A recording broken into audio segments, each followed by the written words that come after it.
Siemensi diaportaali ZAP ehk siis arhiveeritud faili avamine. Mina äsja just salvestasin ühe faili ja siin on näha, et selle faili laiend on siis ZAP.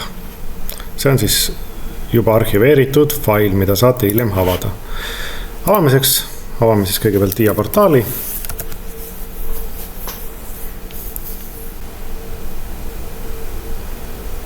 Ja siis diaportaalis avame Openiga faili. Mina tean, et minul see fail on My Documentides siin. Ja see fail, see mulle sobib. Ma siin võtan rename ja kopeerin selle sama nime. Ma tahan, et minu fail oleks sama nimega. Kopeerin ja nüüd ma avan selle. Topeltlõpsuga vajutan. Ja nüüd pange tähele, ta avas uuesti uue akna, aga siin on Select Target Directory. Selle faili pistame nüüd siia Automation kataloogi, teeme New Folderi ja selle nime paneme siia. Avame selle folderi ja Select. Nüüd ta avab meie varem tehtud programmi siia kataloogi, ehk siis pakib selle põhimõtteliselt rahti. Ta on sama nagu unzip. Võitan project view ja näeme oma faili hetke pärast.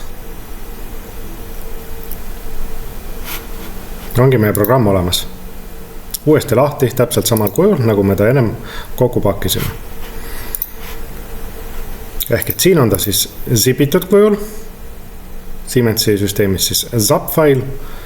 Ja kui me lähme vaatame Automation kataloogi, siis siin on ta nüüd lahti pakitud kujul. Selline fail. Paljud teevad vea, et nad võtavad selle üksingu app faili, aga laiend on app, sest selle failiga üksikuna ei ole mitte midagi peale hakata. See fail ei ole võimalik avada. Sul on vaja kõiki neid faile, kokku on sul kõiki neid faile vaja.